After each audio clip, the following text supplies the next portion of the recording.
हसन साहब स्टेज पर तशरीफ ले आए।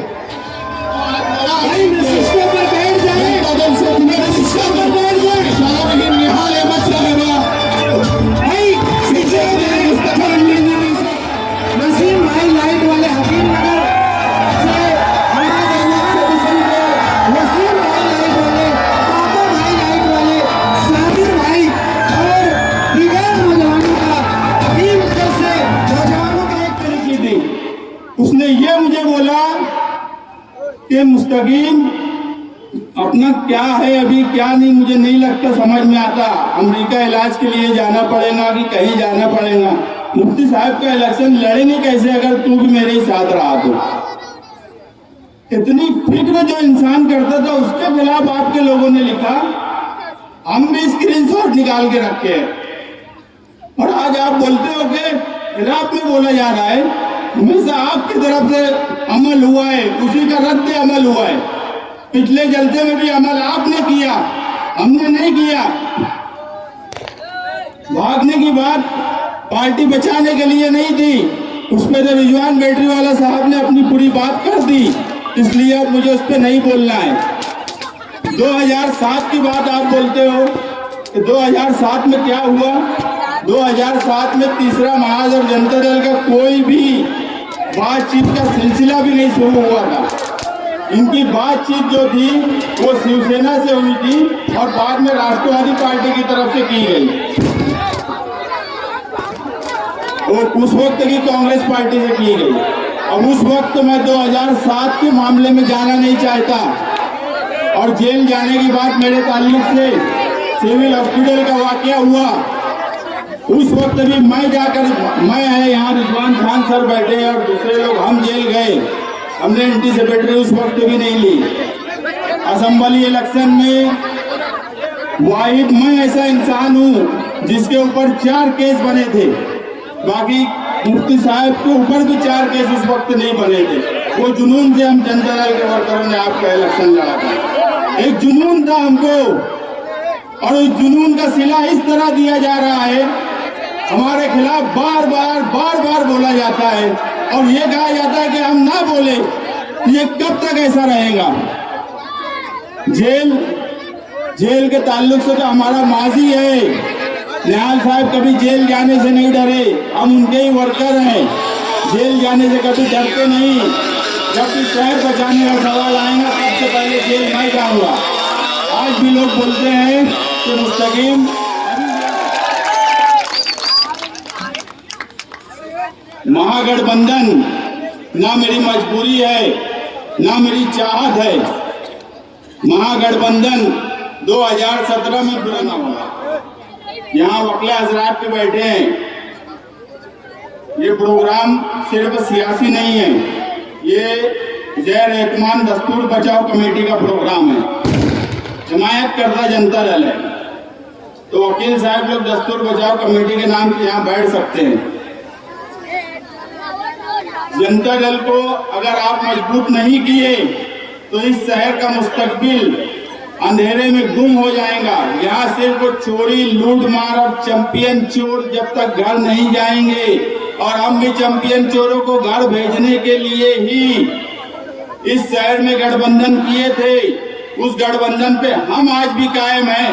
जो भी हुआ है वो आपके लोगों की तरफ से अमल हुआ है, हमारी तरफ से इससे पहले भी अमल नहीं हुआ है, आगे भी अमल नहीं होगा। मगर इस शहर की जरूरत गठबंधन है, अगर वो जरूरत कायम है तो हम भी शहरियान के साथ बैठकर उस गठबंधन की बात करेंगे और प्रेस कॉन्फ्रेंस लेके एक कमेटी बनाएंगे और वो कमेटी बातचीत करेंगी, हमारे लोगों से भी बात करेंगी, आपके लोगों से भी बात करेंगी। और अगर उसमें आपको, क्योंकि आप कायल जो गठबंधन के, आपको किसी को लेना है तो उनसे भी बातचीत करेंगी, मगर फैसला आप जरूरत के हिसाब से होगा, चाहत और मजबूरी के हिसाब से नहीं होगा। इतना ही बोल मैं अपनी बात करूंगा। मालेगांव शहर के लिए एक तारीख दिन था जिस दिन मालेगांव शहर का दबदबा खत्म किया गया, लेकिन आज का दिन 28 अक्टूबर उस तारीख दिन का उजाला है। ये इतनी तादाद में बैठे हुए लोगों ने उस तारीख दिन को रोशन कर दिया है। अगर लोग ये समझते थे कि मालेगांव के लोग डर जाएंगे, पुलिस क्या समझती थी लेकिन उनको मालूम नहीं कि मालेगांव शहर निहाल अहमद के निहाली उसूलों से चलता है, जहां न लोग कभी डरे हैं न कभी डरेंगे। आज आप लोगों की तादाद ने ये साबित कर दिया कि मालेगांव शहर न कभी पुलिस से डरा है न हुकूमत से डरा है। हम कानून से चलते थे, हम कानून से चलेंगे। अगर कानून का रखवाला तोड़ने की कोशिश करेगा तो हम उसको भी बर्दाश्त नहीं करेंगे। मैं इमरान बैटरी वाले को बोल रही थी कि भाई मुहावरा है, बोलते हैं कि अल्लाह के घर में देर है, अल्लाह की लाठी में देर है लेकिन अंधेर नहीं।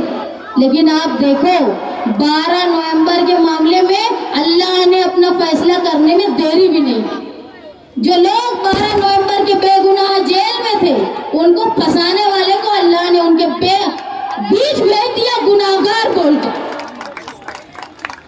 दूसरा ये कि मालेगांव शहर में एक अजाब इलाही था, अजाब इलाही राष्ट्रवादी में जाना। मैंने उस वक्त भी कहा था कि ये अजाब इलाही जो हुकूमत महाराष्ट्र में राज कर रही थी, उसमें हमारे शहर के लीडर कांग्रेस छोड़ के राष्ट्रवादी में गए और ये बोल के कि मैं मेरे शहर के विकास के लिए जा रहा हूँ, लेकिन वो हमारे शहर के लिए अजाब था, क्योंकि उस अमल के बाद से हुकूमत उनकी, मिनिस्टर उनका और बेगुनाह मुसलमान मालेगांव में फंस रहे हैं और बचाने वाला कोई नहीं। उसको भी हाल अल्लाह ने बता दिया, ये लोग जेल में रहे, हुकूमत भी गिर गई। इसीलिए देर है लेकिन अंधेर नहीं, और अल्लाह ताला ने इस फैसले में बहुत जल्दी ये दिखाने के लिए कि जुल्म बहुत दिन नहीं चलता।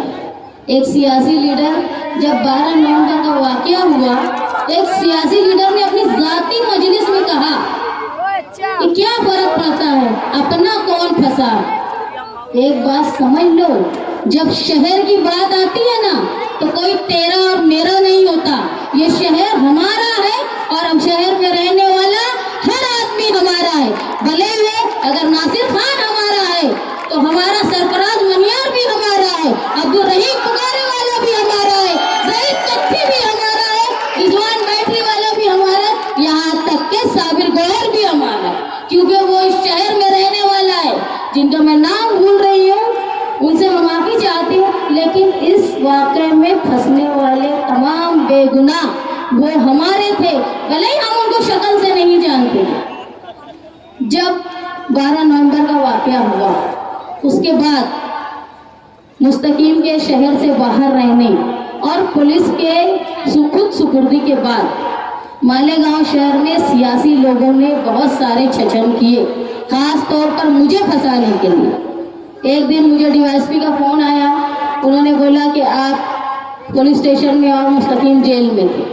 मुझे पता भी नहीं था कि उन्होंने क्यों बुलाया। मुझे बुलाया गया, मंसूर भाई जो मरहूम हो गए हैं उनको बुलाया गया, रिजवान सर को बुलाया गया और हमसे पूछने लगे फला फला तारीख को तुम लोग कहाँ थे, तुमने क्या किया। हमको पता भी नहीं था कि उस तारीख को हमने क्या किया, लेकिन बाद में हमको समझा कि एक सियासी बड़े लीडर जो कारपोरेशन के ओहदे पे थे, उन्होंने मेरे खिलाफ पुलिस को एफिडेविट करवाया एक आदमी से, और ये कहा गया कि भाई शान हिंद मालेगांव शहर में फसाद करवाना चाहती है। और इसका सबूत ये है कि शेख रशीद साहब ने प्रेस कॉन्फ्रेंस लेकर ये कहा कि मालेगांव शहर में फसाद कराने की साजिश की जा रही है, और पुलिस को मैंने ये खबर दे दी है, पुलिस अपनी कार्रवाई कर रही है। अरे जिसका बाप नहीं दुनिया में, जिसका भाई नहीं दुनिया में, जिसका शोहर जेल में है,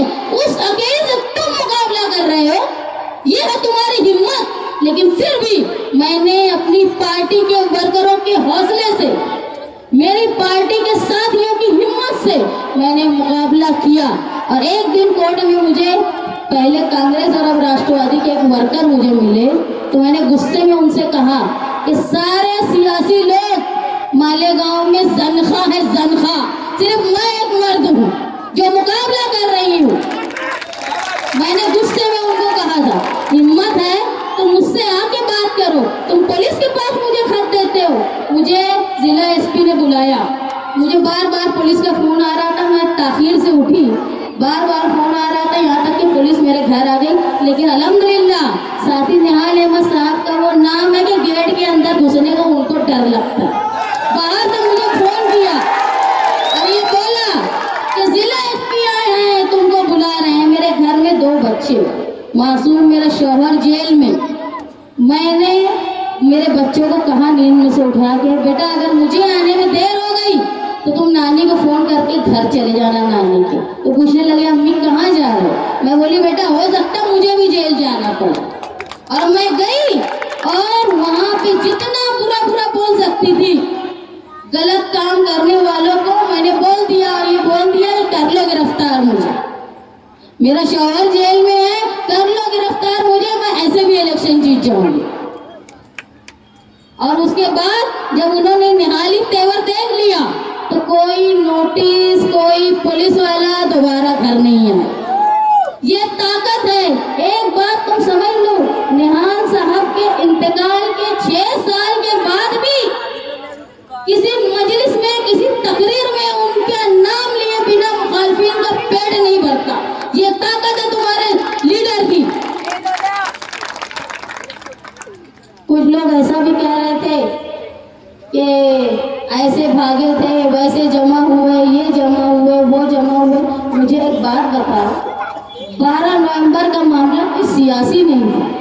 ये आमनत रसूल की मोहब्बत में, नबी की मोहब्बत में लोग जमा थे, अपना एहतजाज कर रहे थे। ये बताओ कौन कहाँ था वो जाने दो, तुम कहाँ थे? कौन सा लीडर वहाँ मौजूद था? अरे तुम तो मुरुम पे, खड़ी पे, मैयत पे खड़े होकर फोटो खिंचाते हो। 12 नवंबर को क्यों नहीं आए? क्या वजह थी कि तुम लोग नहीं आए? अरे हम तो फक्र से आए, फक्र से गए, जेल भी गए, वापस भी आए, साथियों को भी लाए। और हम देखो लड़ेंगे भी, हारेंगे भी, जीतेंगे भी, क्योंकि मैदान में वही गिरता है जो शह सवार है। वो तिफल क्या गिरे जो घुटनों के बल चले। याद रखो, जो घुटने जिनके सलामत नहीं है उनके बारे में मुझे कुछ बोलना नहीं। मालेगांव शहर ये कानून की पासदारी करने का शहर है।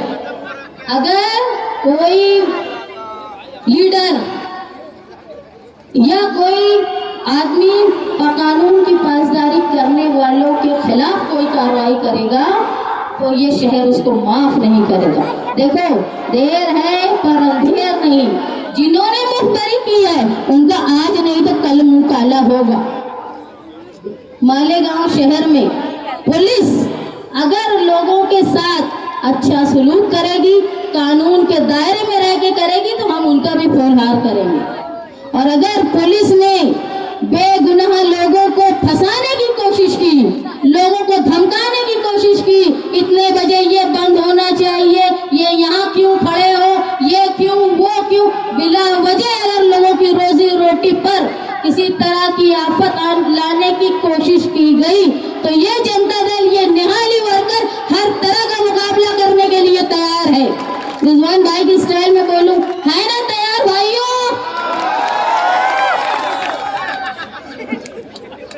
साथियों, मालेगांव शहर हिंदुस्तान को तहरीक का रास्ता बताता है।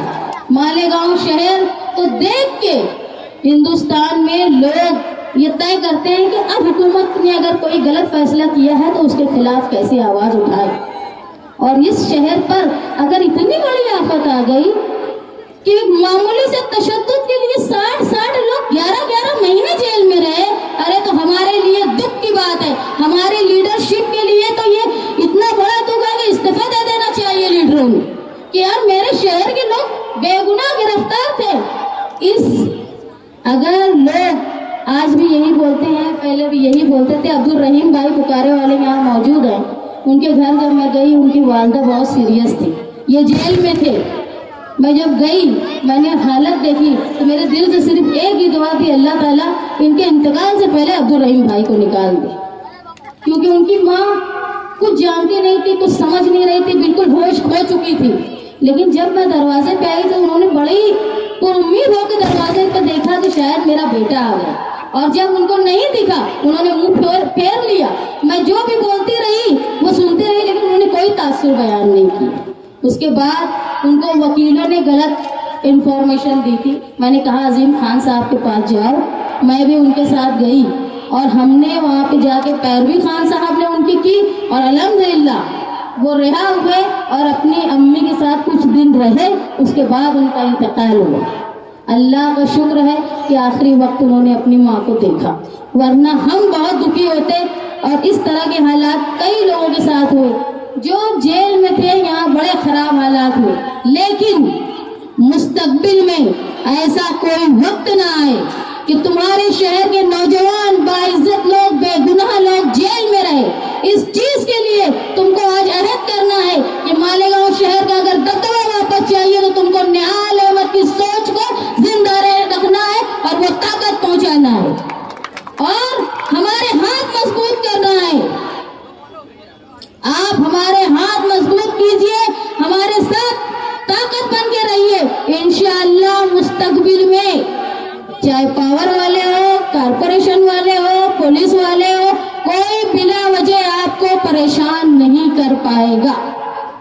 आप लोग जनता दल का साथ दें। और मैं तो बहुत खुशनसीब हूँ कि 12 नवंबर में जो लोग जेल में थे, कोर्ट में उनकी तारीख होती थी। यकीन जानिए चंद लोग, मैं ये बोलती हूँ नदीम भाई और पापा भाई के अलावा बाकी सबके घर के मर्द जो है वो कोर्ट में आने को डरते थे कि अगर मेरा भाई है, मेरा बेटा है, मैं जेल में, मैं अगर उससे कोर्ट में गया तो मुझे भी गिरफ्तार कर लेंगे, क्योंकि नासिर खान साहब को कोर्ट में से उठाया गया। लेकिन मेरे साथ मेरी पार्टी का वर्कर था जो सैकड़ों की तादाद में आता था। मुझे नहीं जरूरत थी कि मेरा भाई मेरे साथ नहीं है, मेरा बाप मेरे साथ नहीं है, मेरा शौहर मेरी जेल में।